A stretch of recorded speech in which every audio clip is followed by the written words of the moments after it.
প্রতিদিন নাস্তায় একই রকম খাবার খেয়ে একঘেয়েমি চলে আসছে। আপনি কি খাবারের ভিন্নতা আনতে চান? ঘরে থাকা উপকরণ দিয়ে এরকম মুচমুচে মজাদার খাজা যদি ঘরেই বানিয়ে নেওয়া যায় তাহলে কেমন হয় বলুন? এর জন্য বেশি কিছু করতে হবে না। একটা পরিষ্কার পাত্র নিয়ে গুনে গুনে 2 কাপ ময়দা কিংবা আটা নিয়ে নিতে হবে। চামচ মতো কালিজিরা নিয়ে ভালোভাবে আটার সাথে মিশিয়ে নিতে হবে। এরপর আটার মধ্যে একটা গর্ত তৈরি করতে হবে। সেই গর্তে আধা কাপের মতো সয়াবিন তেল দিয়ে দিতে হবে।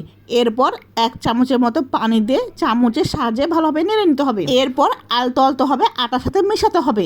আটা ভালোভাবে নাড়াচাড়া করতে হবে।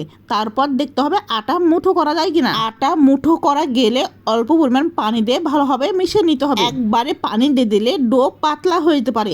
এই জন্য অল্প অল্প করে পানি দিয়ে আটার ডোটা তৈরি করে নিতে হবে। ভালোভাবে মিশিয়ে নেওয়া হয়ে গেলে 3টা লেচি বানিয়ে নিতে হবে।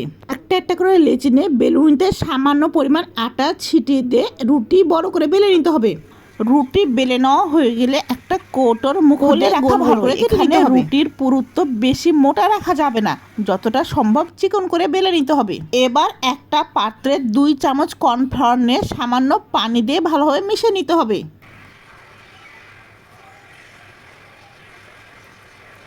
কৌটার মুখ দিয়ে যে রুটিগুলো কেটে রেখেছিলাম সেগুলো একটা বসে গোলা কর্নফ্লাওয়ার আঙ্গুলের সাহায্যে মাছ বরাবর দিয়ে দিতে হবে। এইভাবে এক এক করে মোট 5টা রুটি এবং কর্নফ্লাওয়ার গোলা দিয়ে দিতে হবে। এরপর একটা ব্যাম্বো স্টিক নিয়ে মাছ বরাবর বসে ভিডিওতে যেভাবে দেখানো হয়েছে সেভাবে নকশা তৈরি করে নিতে হবে। এখানে আপনি প্রয়োজনের মতো শেপ তৈরি করে বিভিন্ন রকম নকশা বানিয়ে নিতে পারেন।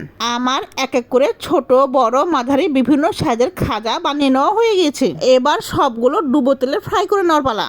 চুলোতে কড়াই বসিয়ে কড়াই গরম হয়ে আসলে তেল দিয়ে দিতে হবে। এখানে তেল বেশি গরম হতে দেওয়া যাবে না। মাঝারি গরম হওয়া অবস্থায় এক এক করে সবগুলো খাজা তেলের মধ্যে ছেড়ে দেব, যাতে তেল পুরোপুরি গরম হতে হতে খাজাগুলো ভেতর থেকে ভাজা ভাজা হয়ে যায়।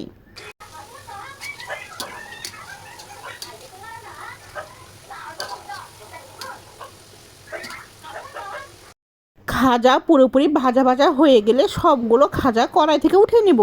দেখে জিভে জল চলে আসার মতো অবস্থা। কালারটা কি সুন্দর লোভনীয় হয়েছে। কি ভাবছেন খাজা আমার পুরোপুরি রেডি হয়ে গেছে, এখন খেয়ে নেওয়ার পালা?